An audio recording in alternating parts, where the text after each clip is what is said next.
Hello and welcome back to Lessons in Attachment. It is day 4 of my mini training, Becoming Unstuck. And today we're going to talk about emotions, talk about our feelings. And as with the other trainings, I am speaking on my podcast on YouTube and on Instagram as well. So if you're watching, you'll be seeing me move and dart between those two platforms.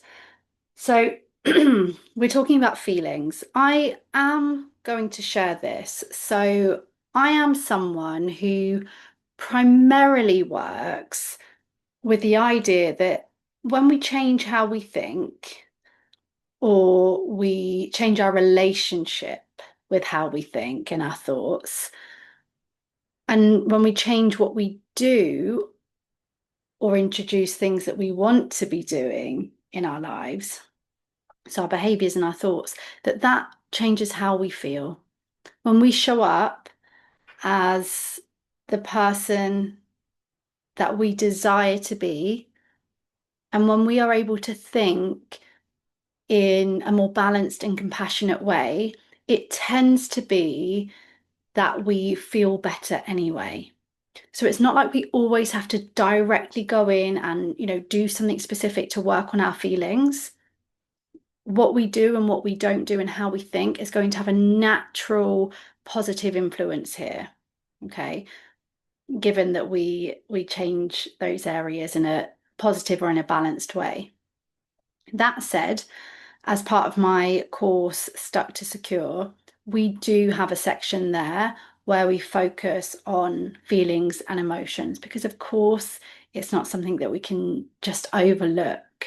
When I'm talking about breaking cycles, it feels like it would be criminal for me not to have a section where we focus on this specifically, especially because a lot of the people that I work with, when they come to work with me and we discuss what it is that they want to change or what they want to experience that's different, it often will be goals around how they want to feel or how they don't want to feel.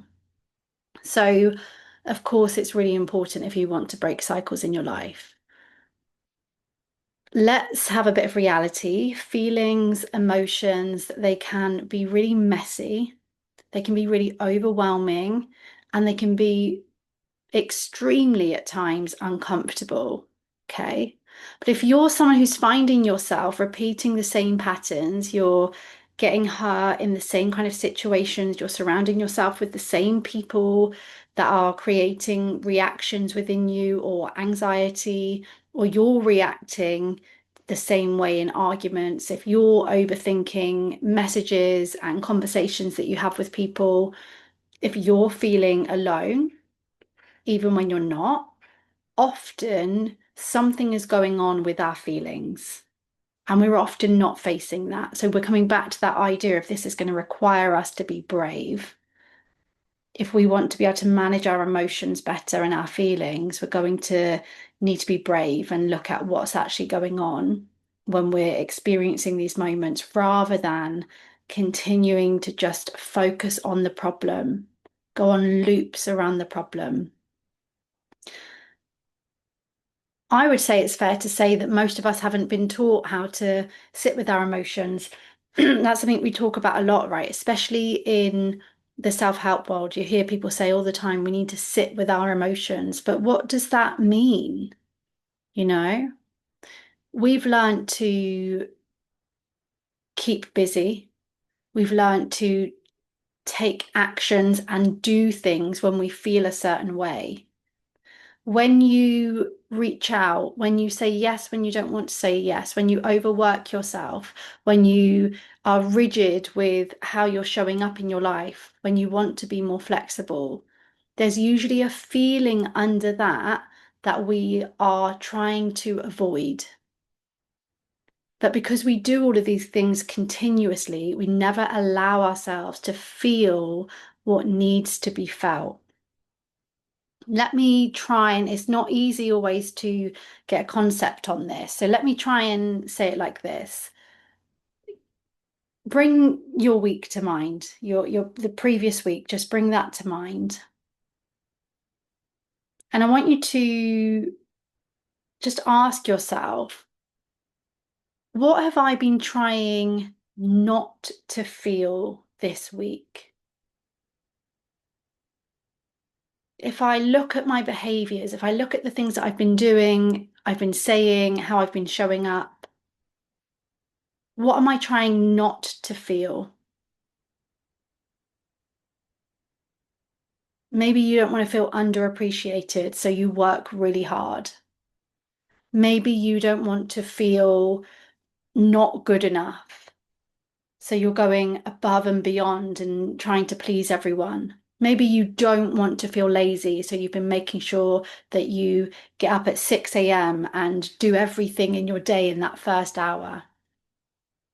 Maybe you don't want to feel lonely, so you have packed your diary. How is it you don't want to feel? We can probably think about what we do want to feel, but sometimes a lot of what we're doing is because we're avoiding trying to feel a certain way. And when we can get a bit clearer on that, it starts to highlight, what do I need to face and what do I need to learn to tolerate more? Do I need to tolerate uncertainty? Do I need to tolerate feelings of loneliness? Do I need to tolerate that feeling I get when my inner critic starts telling me that I'm lazy? We do all of these things as a way to fix our feelings, to feel, to be honest with you, if I was to really narrow it down in terms of what I see, we do a lot of things in order to feel good enough because we don't want to feel any other way. And that is often what we're doing. We're living our lives trying to feel enough, trying to feel good enough. And sometimes it works and sometimes it doesn't because we run ourselves into the ground. We chase the wrong people. We get stuck in these unhealthy loops.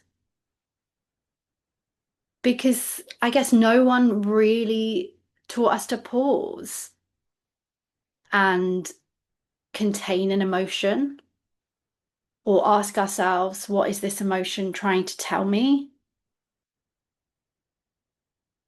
Healing isn't about getting rid of feelings. Healing is really about learning to tolerate and explore and respond differently when you feel a certain way.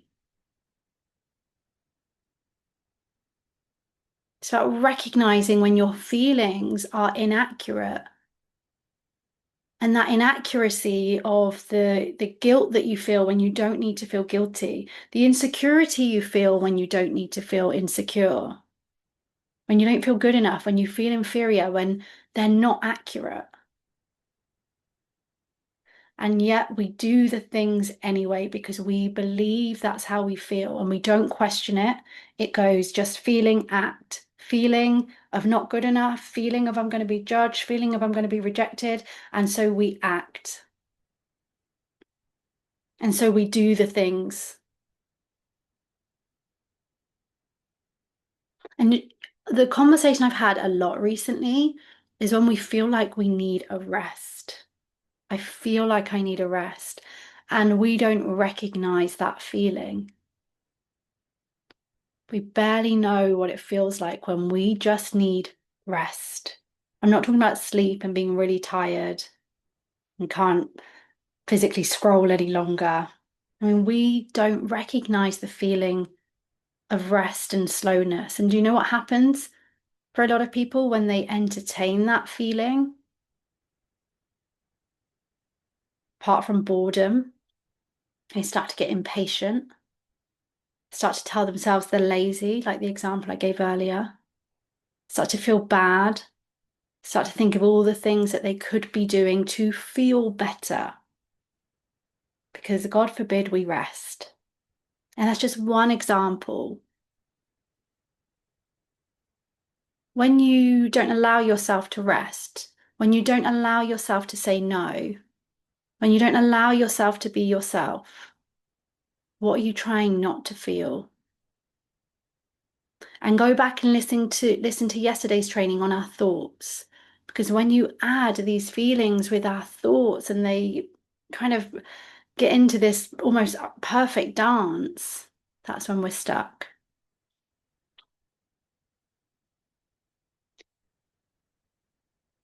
When you think about who you want to be and moving towards that, what will you need to learn to tolerate?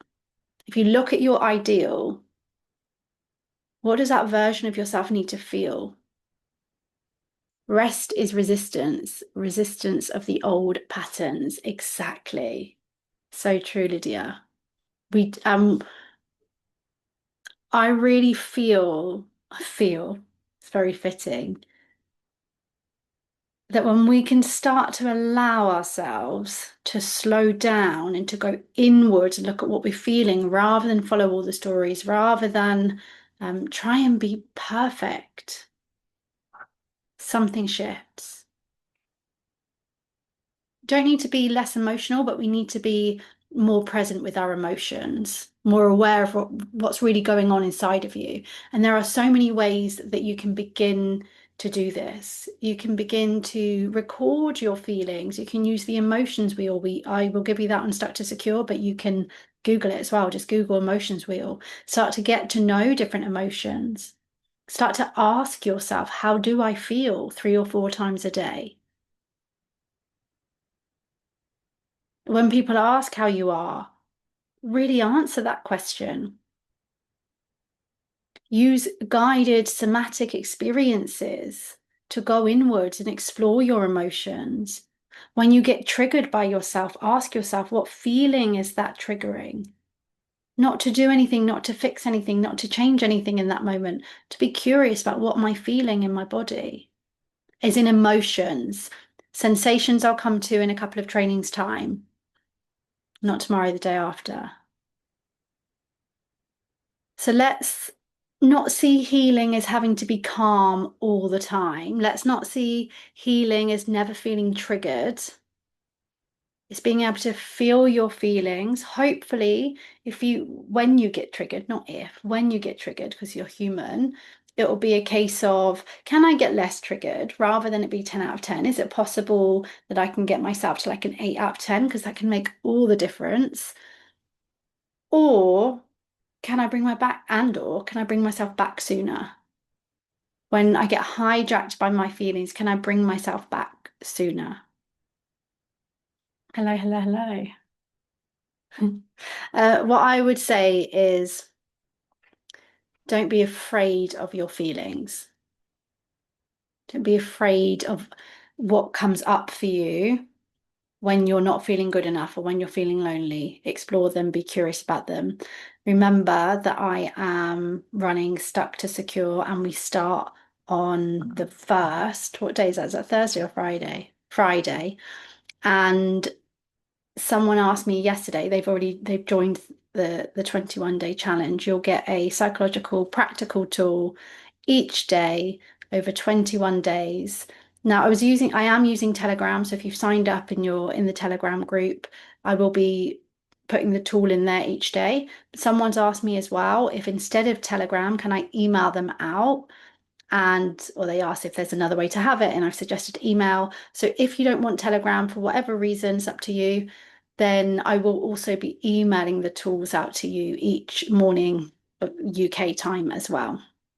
So you can go to the link in my description if you're on my podcast, or if you're on Instagram, go to my profile and just click on Stuck to Secure and join us. It's great for accountability, great if you need motivation, great if you are rediscovering yourself right now, great if you just need that boost, and obviously great if you are feeling stuck in something right now. I'd absolutely love to work with you over the next 21 days. So I will be back here tomorrow where we're going to talk about the the role in our stuck cycles of behaviors, actions, those urges you have when you feel a certain way and when you're having certain thoughts. And of course, a reminder on the podcast and YouTube, if you could do the subscribing or leaving a comment, a 5-star review, I would be so grateful. Every day that I've asked this on the training so far, someone has made a beautiful comment. And, one of the things that I've pointed out is my YouTube